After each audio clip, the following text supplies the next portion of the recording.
교회 내부뿐만 아니라 외부에서 전 사회적으로 정광훈을 단죄하자는 목소리가 높은데도 불구하고 거기에 부응하지 못한 건 자기들이 정광훈이니까.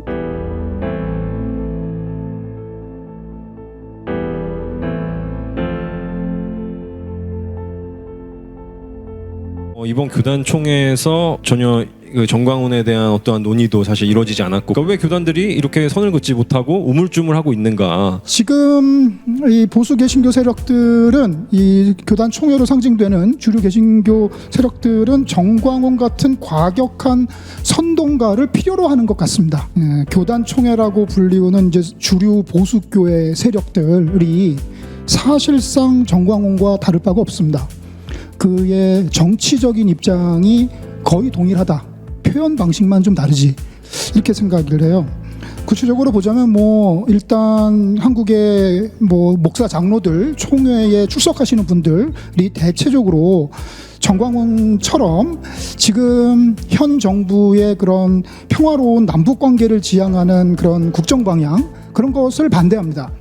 아직도 독재 시대의 반공주의에 쩌들어 있는 분들이 많고, 또한 지금 소수자를 보호하고자 하는 이런 차별금지법 제정에 반대하는 것, 그것도 정광훈과 전혀 다를 바가 없다는 거죠. 내가 나가서 하자니 우리 교인들이 좀 싫어하고 면도 안 쓰고 민망하고 한 거를 용감하게 해주시는, 바로 그분이 필요해서 가만히 두는 것 같고요. 교회 내부뿐만 아니라 외부에서 전 사회적으로 정광훈을 단죄하자는 목소리가 높은데도 불구하고 거기에 부응하지 못한 건 자기들이 정광훈이니까 그런 것 같습니다. 예장통합총회 때 이단대책위원장 심상효 목사님이 한 발언이 되게 인상적이었었어요.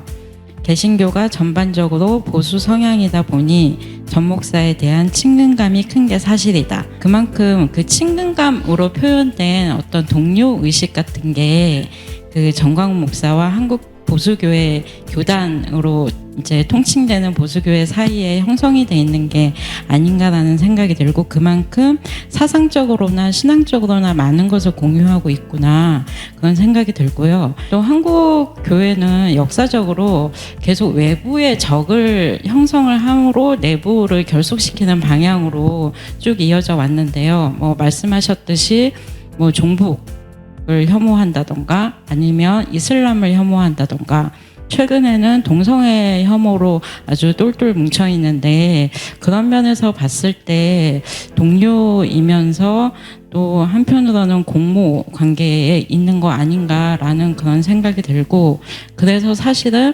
자신들이 하고 싶었던 말을 정광훈 목사에게 아웃소싱해서 방치하는 그런 느낌도 저는 가지고 있거든요.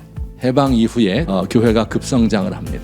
사회적인 영향력도 굉장히 커지게 되죠. 그래서 그 당시에 사회적으로 요구했던 아젠다를 두 가지 들라고 하면, 하나는 반공주의이고 두 번째는 산업화일 텐데, 이 두 가지를 다 수행을 잘합니다. 반공주의와 산업화에서. 그리고 그것들의 모델이기도 하고 혹은 또 앞장서 가기도 하는 미국에 대해서 한국 기독교가 통로가 되지 않습니까? 그렇게 되면서 교회도 성장을 하고 영향력도 커지게 되고 기독교도 호응을 얻고 사회를 이끌고 나가는 큰 세력이었어요. 그러다가 1987년 민주화가 되면서, 그 이전부터 민주화라는 아젠다에 대해서 굉장히 거부를 했어요. 한국의 기독교에서. 그러면서 기독교가 보수화됩니다. 기독교는 급속도로 이제 하락을 하고, 사회적인 아젠다, 민주화라든지 환경이라든지 혹은 또 동북아 평화라든지 혹은 여성 문제라든지 양극화 해소라든지 이런 문제로부터 멀어지게 되는 거죠. 그래서 사회적인 이런 영향력을 급속하게 잃어버리게 되는데, 그냥 과거의 이념을 가지고 있는데 과거의 이념 속에 사로잡혀서 그리로 돌아가고 싶어하는 이런 것들이 이제 세 번째 시기, 지금 우리의 시기에 한국의 보수 교단에 일어나고 있는 것입니다. 한국교회의 보수적인 토양이 원인이라고 좀 생각을 합니다. 한국교회의 보수적인 경향은 그러한 좀 순기능적인 모습보다는 폐쇄성, 그리고 경직성, 그리고 이제 근본주의적이고 어떤 용공주의적인 그런 모양으로 나타나는 것 같아서 굉장히 그게 좀 문제라고 생각이 들고요. 문제는 이런 한국교회 보수적인 경향이 이제 제도적으로도 완전히 이제 정착이 되어서 갱신과 변화의 움직임을 내기에 굉장히 힘든 시스템이라는 겁니다. 교단과 교회 안에 보수적인 성향을 가진 성도들도 있지만 그래도 진보적이고 좀 개혁적인 성향을 가진 분들도 있거든요.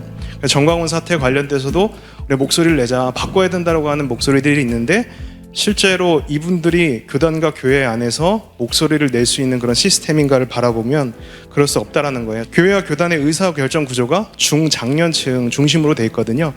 저희 교단의 몇 해 전 입법총회 평균 나이가 65세였습니다. 65세. 법을 만드는 분들이 65세 평균이니까 사실 젊은 층들의 목소리, 개혁적인 목소리가 나오기는 거의 불가능한 시스템이었다라는 것이죠. 다양한 계층의 목소리가 들어가면 그래도 좀 교회는 좀 달라지지 않을까라고 좀 생각이 들고요. 안수를 받아도 안수가 끝난 게 아니에요. 이게 정회원 1, 정회원 2, 정회원 3 이게 11년까지 해야 됩니다. 그래서 그 11년이 지나야 투표권이 이제 주어지거든요. 그러니까 저 같은 젊은 목회자들은 전혀 교단의 목소리도 낼 수 없고 그런 투표도 할 수 없는 그런 상황입니다. 굉장히 비합리적인데 교회가 사실 그런 구조를 굉장히 경직된 구조를 갖고 있다라고 하는 것이죠. 저는 이러한 경직된 의사결정 구조 시스템 속에서 정광훈에 대한 우호적인 그런 입장들이 나오는 것이 아닌가라고 생각이 듭니다.